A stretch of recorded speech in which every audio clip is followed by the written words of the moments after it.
Salutations à tous ceux qui sont actuellement connectés sur le Congo est à nous. C'est un réel plaisir de savoir que vous êtes nombreux. Vous ne cessez de nous faire confiance chez vous. Vous êtes des personnes qui aiment le Congo et nous sommes ensemble en train de faire en sorte que les choses changent chez nous. Chers amis, comme vous le savez, le FCC est à conjuguer au passé. Kabila, c'était un prisonnier. Il sera arrêté. Ça peut prendre un peu de temps, ça peut prendre quelques mois, quelques jours, mais il va être arrêté. Retenez ce que je vous dis parce que les personnes du genre de Kabila, ce ne sont pas des personnes qu'on doit laisser libres avec tout ce qu'ils ont déjà comme fardeau, comme dossier, les impliquant directement ou indirectement. Ce sont des personnes qui ont assez d'argent pour leur laisser tout ça entre leurs mains. Il faut des personnes comme ça, on les arrête. Des personnes comme ça, on les tue. Cet argent-là, c'est l'argent du pays. Quand on lui demande de remettre l'argent, il ne veut pas donner. Mais il est prêt à pouvoir payer des mercenaires pour venir perturber la quiétude sociale des Congolais. Je l'ai dit ce matin, hier matin, que désormais il faut que le Rwanda puisse être averti que cette fois-ci, j'attaque le Congo va m'attaquer. Il faut former 1 million de jeunes dans les grands Kivu. Des personnes qui connaissent bien les Kivu, qui connaissent bien les Rwandais. Il ne faut pas prendre les gens du Bas-Congo, du Kasaï, de Lubumbashi là-bas. Ils ne vont pas maîtriser le coin. Il faut prendre les jeunes là, tous les maïmaï là, leur donner un numéro matricule, leur payer régulièrement 1 million. Si le Rwanda apprend qu'il y a 1 million de jeunes qui ont été... Les camps de formation, toujours là-bas, Minembola, vous transformez ça dans un grand camp de formation, peut-être une base militaire avec camp de formation. Tous ces jeunes-là passent par là. Ils sont recyclés, entraînés, équipés, prêts à pouvoir défendre leurs terres. Kagame va se respecter. Tant qu'il viendra toujours, ces militaires, ces soldatesques viennent dans notre parc, ils viennent semer la terreur, ils tuent les gens et ils rentrent sans qu'il y ait... Non, il faut qu'il y ait des représailles, il faut qu'il y ait des conséquences. Chers amis, là, c'est Obem Minaku. Obem Minaku qui a sollicité le pardon du chef de l'État, qui a demandé pardon depuis 48 heures. Il a utilisé des personnes qui ont touché le président. Il a dit non, je vais le voir. Il est venu, il a demandé pardon. Il a demandé pardon au nom de tous les groupes, de ceux qui ont été avec Kabila. Il dit, Monsieur le Président, c'est toi qui es notre président. Je te demande pardon. Pardonne-moi et pardonne tous les autres. Ils viendront, chacun viendra à son tour. Obem Minaku a dit au président, il dit, tout ça, tous les autres que vous voyez encore comme durs là, ne sont pas durs. Ils se disent, est-ce que vous allez nous accepter? Est-ce que vous allez nous pardonner? Et moi, je viens. J'ai besoin de servir le pays. Kabila n'a plus le contrôle du pays depuis 2019, quand il y a eu les élections. Il n'est plus président. C'est vous qui êtes président. Nous devons travailler avec vous pour changer les choses. Et je promets que cette fois-ci,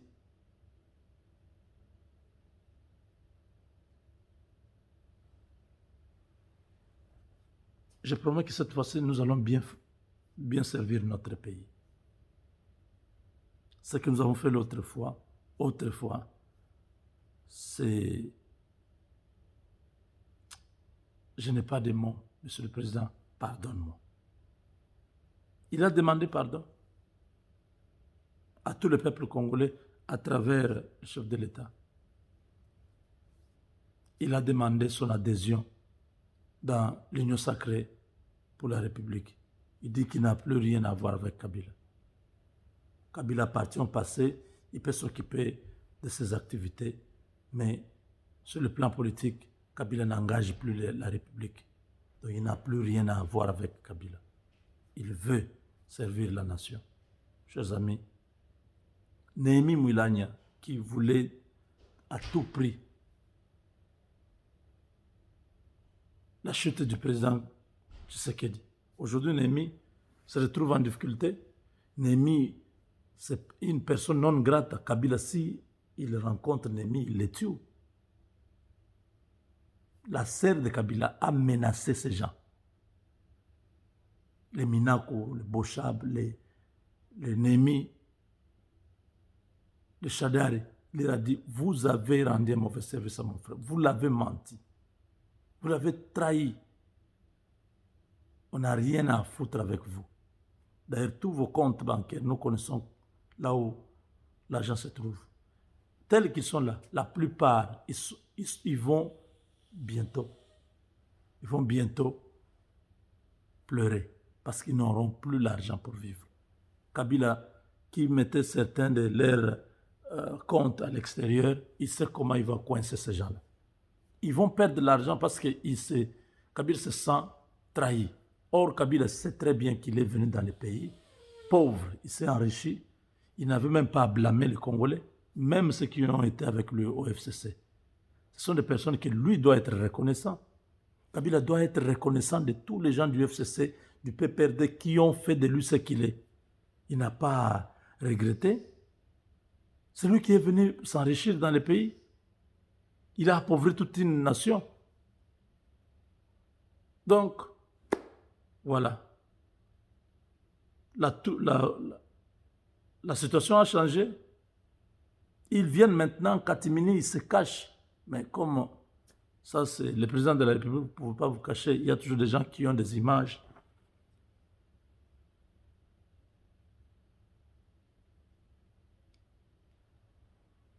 Les gens disent, ils ne voient pas ces images, c'est un peu renversé. Je ne sais pas si maintenant vous pouvez voir.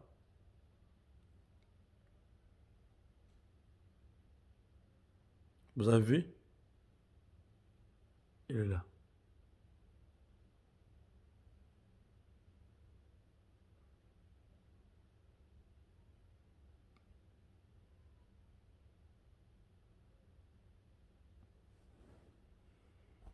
Chers amis, c'est l'histoire, la politique du pays.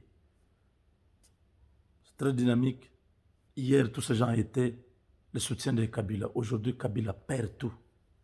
Et Kabila va nommer un moribond, un amorphe, Raymond Tchibanda. Kabila a joué sur quoi? Sur la fibre Tebal, croyant que comme Tchibanda est du Kasaï, il va faire quelque chose contre le président Tshisekedi. Non, Tchibanda n'a plus la force de faire ce genre de travail. C'est un vieux, il a servi le pays de sa manière. C'est déjà fini. Kabila doit apprendre à oublier le pouvoir. J'ai toujours posé la question, quel est cet ancien président que vous connaissez qui fait ce que Kabila fait?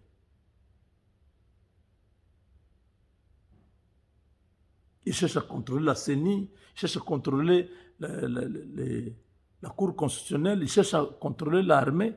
Mais finalement, il y a un autre président déjà. Ce pays-là n'est pas créé pour un seul monsieur. Tu sais qu'il va passer, d'autres personnes viendront. C'est comme ça, c'est une république. C'est vraiment triste, très triste, de voir des gens comme ça, qui tombent comme un cheveu dans la soupe. il s'accroche, il a perdu. Albert Yuma est tombé. Albert Yuma de la FEC, il est tombé. Donc toutes ces entreprises qui étaient couvertes, tout ça par Albert Yuma, maintenant tout sera à découvert. Quelle entreprise appartient à qui? On saura maintenant. Il y a beaucoup de choses, une mafia bien organisée dans cette histoire-là de la FEC et surtout au niveau de la Gécamine, il sera déboulonné très très bientôt. On doit effacer les souvenirs que Kabila est passé par ici. On va se rappeler de lui par le nom, mais pas par un acte ou quelque chose. Non, Tshisekedi va effacer le tout. Tshisekedi a contourné le piège de Kabila. Kabila, depuis 2019, Kabila a bloqué Tshisekedi. Il a mis ses gouverneurs, ses assemblées provinciales, ses députés nationaux, ses sénateurs, ses mandataires.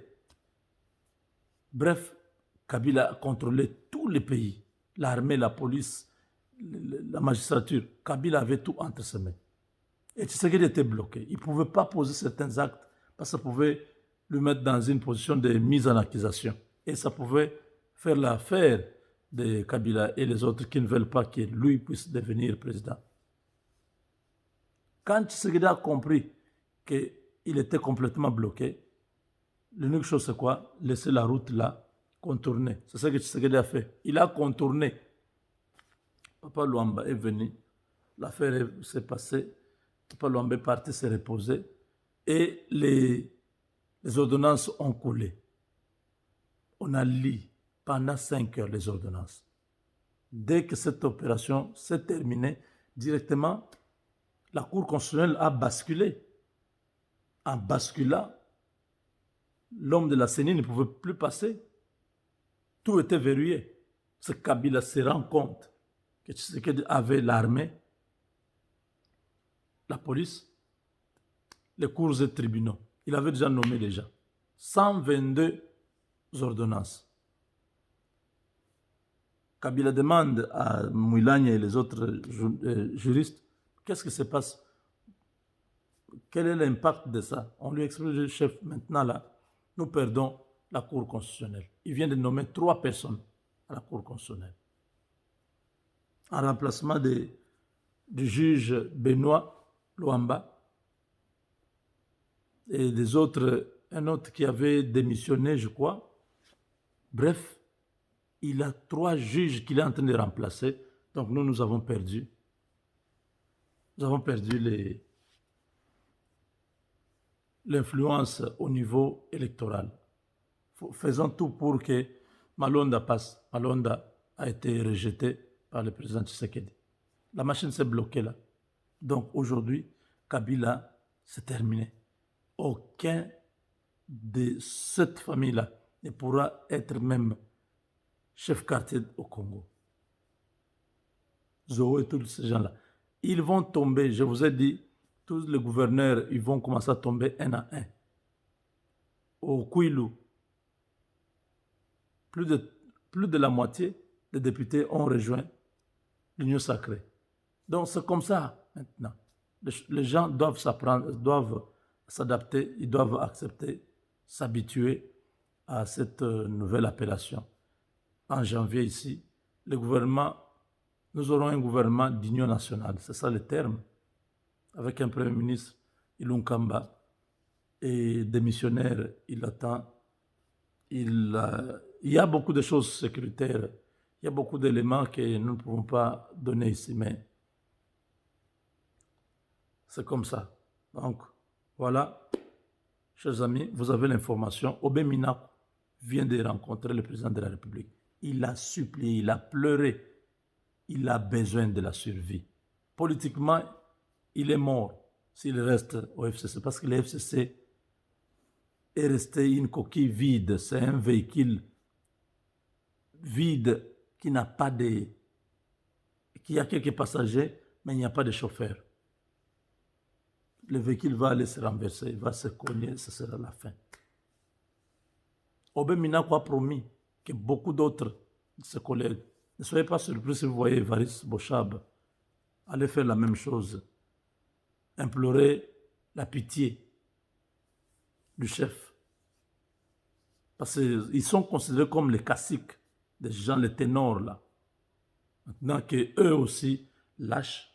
Parce qu'il y avait une réunion à Lubumbashi, à Kachamata. Ils ne sont pas partis. Mouilania, Bochab, Obeminago, Chadari, ils ne sont pas partis. Ils ont compris que tu te présentes là-bas, balle dans la tête. Mboumananzot, quoi, fini. Ils ont compris, ils ont évité, ils ne sont pas partis. Et Dieu soit loué pour eux, ils peuvent intégrer l'Union sacrée. C'est notre pays après tout. Si vous avez un crime, vous avez commis, vous avez volé l'argent, c'est l'État qui va s'occuper de vous, ce n'est pas l'Union sacrée. Voilà. Avec Dieu, nous vaincrons.